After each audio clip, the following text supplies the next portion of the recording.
Your partner follows someone new and pretty online, and you feel that familiar knot tighten in your stomach. Or you're scrolling your feed and a friend announces a huge promotion, and that sharp ping of envy makes you second guess your own career goals. These feelings can feel ugly, guilt driven, shameful, and isolating. They whisper that you're not good enough, that you're about to lose something you cherish, or you're being left behind. But what if these aren't just bad feelings? What if they're actually messengers trying to tell you something important? What if you can learn to hear what they're saying and use them to build a higher level of confidence and deeper connections? Let's talk about what these feelings are and why they show up when they do, where they come from, and most importantly, how to turn them from a source of pain and frustration into your tools for your own growth. Section 1: Understanding envy and jealousy. As your starting point, we need to know what we're dealing with.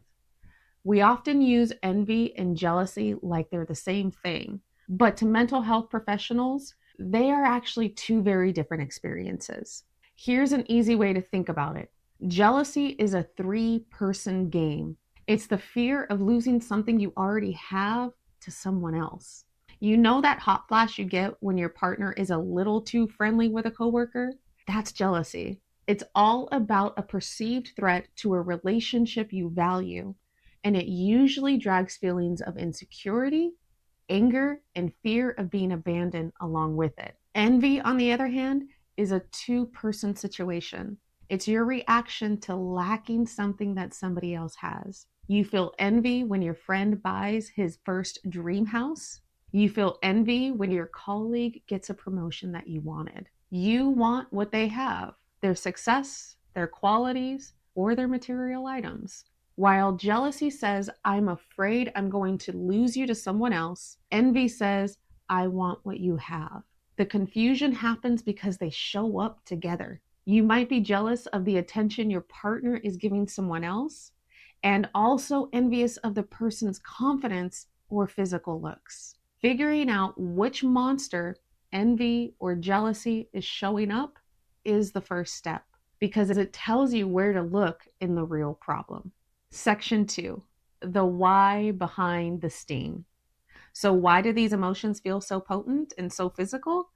Well, it's because these feelings come from deep in our evolutionary wiring and our personal stories that we carry. At their core, envy and jealousy are rooted in the same place, and that's insecurity. They're usually triggered by low self-esteem, a fear of loss, or a sense of uncertainty.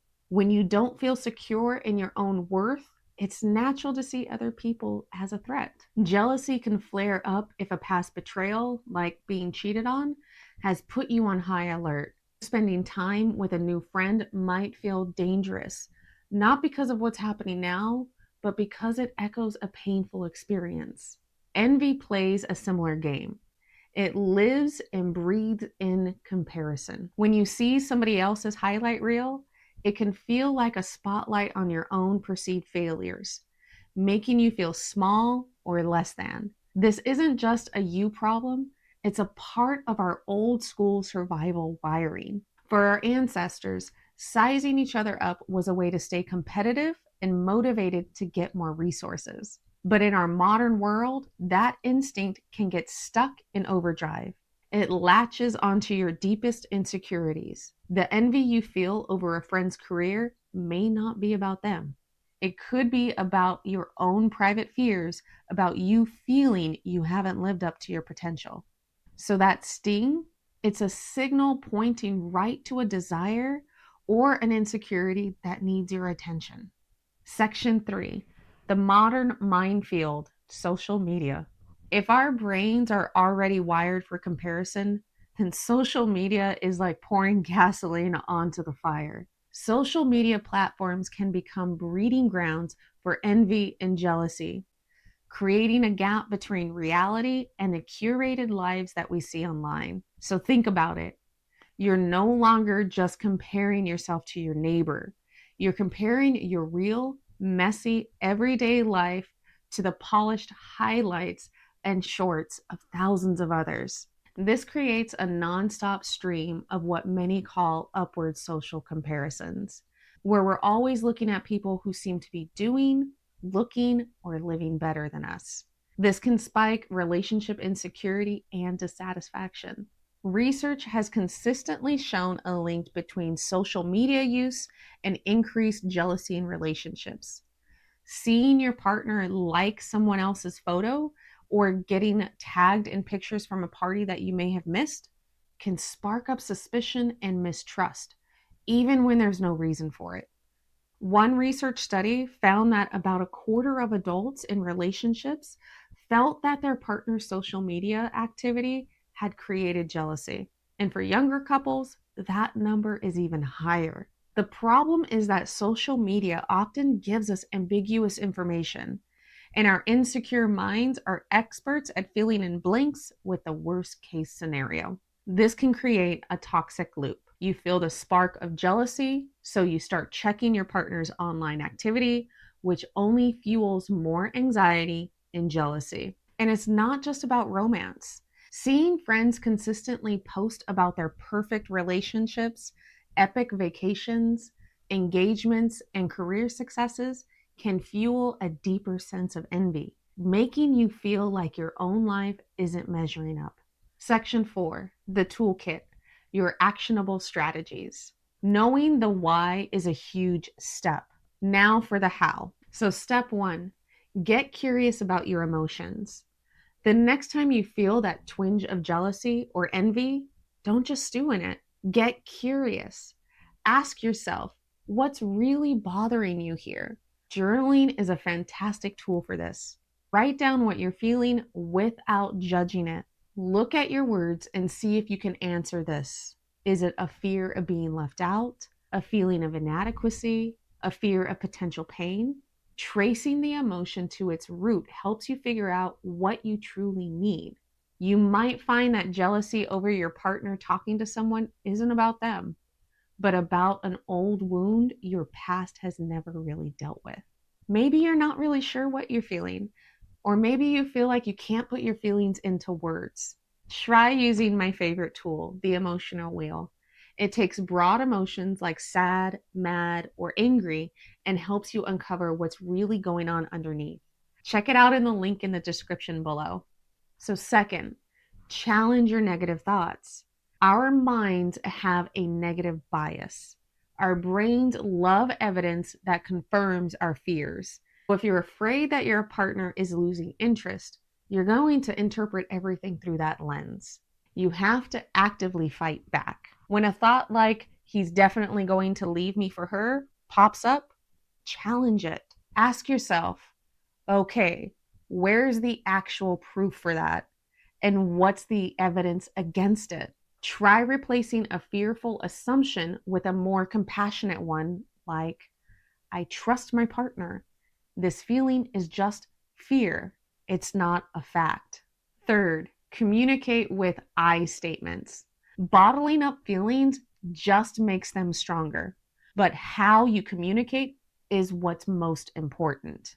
Don't use accusatory language like, you make me so angry when you do that, or starting sentences with you always or you never. This will likely put the other person on defense and not move the conversation in a productive direction. Instead, use I statements to own your feelings without assigning blame. Try something like, when I see you texting your ex, I start to feel insecure and a little jealous. It brings up some old fears in me. Can we talk about it? This opens up the door for a collaborative conversation, not an argument. Fourth, turn envy into motivation. When you feel envy, it's because someone has something you desire. Instead of letting that rumble into resentment, use it as a compass for your own goals. If you envy somebody's ability to be calm under pressure, let it guide you to practice grounding techniques that work for you. If you're envious of another person's success, study what they did to get there and then congratulate them. Congratulating other people's wins, even when it's hard, shifts your mindset from scarcity to abundance. Their success doesn't diminish your own potential. And 5, practice gratitude and mindfulness. Gratitude is the ultimate antidote to envy. When you're focused on what you have, it's harder to get consumed by what you don't. Try pausing for 30 seconds to fully take an ordinary moment in from your day, like your morning coffee, your walk to work, or maybe a smile with a random person. Using mindfulness helps you observe your feelings from a distance. Through practices like meditation or even deep breathing, you can learn to notice a thought like, wow, I'm really feeling jealous right now, without letting it hijack your entire mood and dictate your actions. Section 5, when you're on the receiving end. So, what if you're the one with the jealous partner? It's a tough spot to be in, too. The key is to approach it with compassion, but also with firm boundaries. Understanding that their jealousy is likely coming from a place of fear, not a desire to control you. Talk to them gently about how their actions make you feel. You can offer reassurance, but that does not mean controlling behavior should be accepted, like demands of not wanting you to go out with friends or consistent check ins. It's vital to be clear about what's acceptable and what's not, so you can be supportive of their feelings while protecting your own freedom and trust in your relationship. So, look, getting a handle on envy and jealousy isn't an overnight fix. It's a skill and it takes practice. The presence of envy or jealousy does not imply dysfunction in you, nor does it determine the success or failure of your relationship. These feelings aren't your enemy, they're your signals. They're messengers pointing you towards your insecurities, your unmet needs, and your deepest desires. When you learn to listen to them with curiosity instead of fear, you can turn them from monsters into mentors. You can use them to build deeper trust with your partner, find more motivation for your own goals, and cultivate a powerful, unshakable sense of self-worth. You have the power to transform these feelings, and in doing so, transform your relationships for the better. Envy and jealousy often point to deeper fears of not being good enough, of losing connection, of not being chosen. And once you start to unpack these feelings, another challenge usually shows up right behind them, and that's the fear of speaking up about it. That's why the next step is learning how to face discomfort head on, especially when it means having honest conversations that feel risky but necessary. If you're someone who avoids conflict, stays silent to keep the peace, or struggles to express what your needs are in your relationships or at work, this next video is a must watch. Watch 5 essential techniques for becoming an effective communicator, to learn how to speak with clarity, hold boundaries without guilt, and advocate for yourself from a place of strength, not shame. It's linked right above me and in the description.